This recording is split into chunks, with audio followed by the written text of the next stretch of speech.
Ելենա Արշակյանի «Մարիա» սերիալի նկարահանումները շարունակվում են, հեռուստադիտողներն անհամբերությամբ սպասում են հերթական զարգացումներին։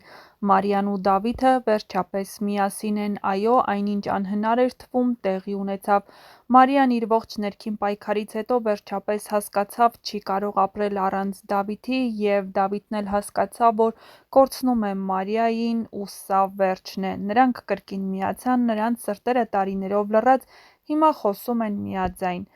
Եվ թվում է, թե վերջապես ամեն ինչ կարգին է, նրանք վայելում են միմյանց ներկայությունը, անկեղծ հայացքներ, ժպիտներ, խոստումներ մի պահ, երբ թվում է, թե ամեն դժվարություն անցյալում է։ Բայց այս սիրո ճանապարհին կանգնած են այն մարդիկ, որոնք պատրաստ են ամեն գնով փշրել նրանց երջանկությունը։ Ռաֆը վիրավորված, խեղված, բայց ավելի վտանգավոր, քան երբևէ նա չի հանձնվում, նա արդեն կորցրել է իր պատիվը, բայց դեռ պատերազմում է իր կարծիքով արդարության համար։ Նրա մեջ կա մի մոլագար վճռականություն ոչ թե հետ բերելու Մարիային, այլ պատժելու նրան, ով խլեց իր տեղը։ Հետաքրքիր հանգուցալուծում եղավ նաև մատանու պատմության շուրջ։ Բոլորը գիտեին, եթե Մարիան ընդունի Ռաֆի մատանին, ապա ամեն ինչ այլևս անհնար կլինի հետ վերադարձնել, բայց պարզվեց այդ մատանին երբեք նրա ձեռքը չէր հասնի, քանի որ Նոնան ավելի զգոն էր և ավելի խելամիտ։ Ժամանակին նա թաքցրեց մատանին։ Նոնան այս պահին ավելի լավ մայր է Մարիայի համար, քան նրա կենսաբանական մայրը։ Նա բոլորին խոստովանեց, որ մատանին ինքն էր թաքցրել, կարելի էր տեսնել նրա կեսրոջ տատիկի դեմքի արտահայտությունը, և պարզվեց, որ Նոնան է թաքցրել մատանին, և նա այս քայլով փրկեց Մարիային հավերժական սխալից։ Եվ հիմա, երբ թվում է Մարիան ապահով է Դավիթի կողքին, Ռաֆը սկսում է իր մութ խաղը։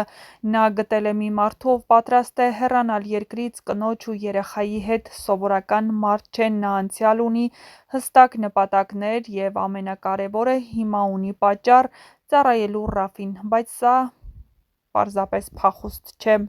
Ռաֆը նրան լարում է Մարիայի դեմ, հնարավոր է ստելով, մանիպուլացնելով կամ գուցե նույնիսկ նրան խոստանալով ազատություն այն դեպքում, եթե նա վնասի Դավիթին կամ Աբուլի։ Նրա սառնասրտությունն արդեն սահման չունի։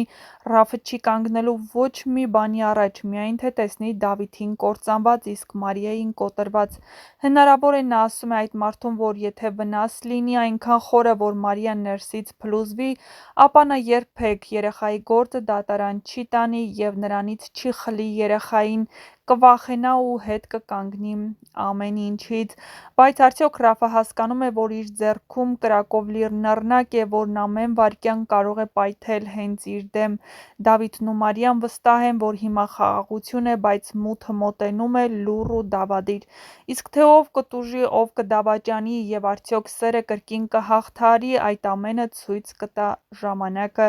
Սերիալը նոր շրջադարձի շեմին է, պատրաստ եղեք ամենապայթունավտանգ պահերին։ Իսկ մինչ այդ չմոռանաք բաժանորդագրվել մեր ալիքին, որպեսզի բաց չթողնեք ամենահետաքրքիր ու դիտարժան տեսանյութերը առաջինը դիտելու հնարավորությունը և իհարկե տեղեկանալու նոր սերիալներում կատարվող փոփոխությունների, շոու-բիզնեսյան անցուդարձի մասին և ոչ միայն։ Տեսանյութի մեկնաբանություններ բաժնում էլ չմոռանաք գրել ձեր կարծիքը հեռուստասերիալում նկարահանվող դերասանների, կերպարների մասին և ոչ միայն գրեք նաև, թե որ կերպարին ու դերասանին եք ամենաշատը հավանում։ Նշենք, որ հենց այս պահին էլ դեռ նկարահանումները շարունակվում են և ամենաինտրիգային սերիաները դեռ առջևում են։ Կարծեք, թե Նոնան դարձել է այն իսկական մայրը, ով այսքան տարիներ Մարիայի կողքին էր, սակայն մտքով Աբուլի մոտ էր։ Նա սեր ու ջերմություն չտվեց այն բանից հետո, երբ Աբուլը ուղղակի անհայտացավ։ Բայց հիմա նա ամեն ինչ անում է, որպեսզի Մարիան երջանիկ լինի։ Նա կարծես թե Մարիայի կենսաբանական ու հարազատ մայրը լինի, քանի որ Մարիան էլ պայքարում էր Նոնայի համար, որպեսզի Աբուլը հասկանա ու Նոնայի կողքին լինի։ Նոնան անում է իր առաջին քայլը և Մարիային այնպես է անում, որ նա անդառնալի քայլեր չանի։ Այժմ Նոնան այդ տան է, քանի որ նա սպասում է Աբուլին, ով վերջապես կգա նրա մոտ ու Նոնան կհեռանա Ռուբենի կյանքից։ Նա այնպես արեց, որ Դավիթը գա, Մարիային հանեց դուրս, որպեսզի նա հանդիպի Դավիթին, հասկանան ու միասին հեռանան։ Ռուբենն էլ շատ լավ հասկանում էր, որ Մարիան ոչ թե ցանկանում է Ռաֆի հետ ամուսնանալ կամ իր կյանքը կապել, այլ միայն նրա համար, որ ցանկանում էր Դավիթից վրեժ լուծել։ Սակայն սա ճիշտ քայլ չէր ըստ Ռուբենի, բայց նա ոչինչ չկարողացավ անել։ Այս ամենը կրկին կազմակերպեց ու Մարիային սխալ քայլից հետ պահեց Նոնան։ Տատիկը զարմացած է և հիացական հայացքով է նայում Նոնային, երբ պարզ է դառնում, որ մատանին, որ Ռաֆը պետք է դներ Մարիայի մատին, անհետացրել է հենց Նոնան։ Նա է պահել մատանին ու թույլ չտվեց, որպեսզի Ռաֆը մատանին դնի Մարիայի մատին։ Իսկ թե ինչպես կզարգանան այդ ամենը հետագայում և արդյոք Ռաֆը կփորձի Նոնայից վրեժ լուծել, թե ոչ, ցույց կտա ժամանակը, իսկ մինչ ցույց կտա, բաժանորդագրվեք ու գրեք ձեր կարծիքները տեսանյութի մեկնաբանություններ բաժնում։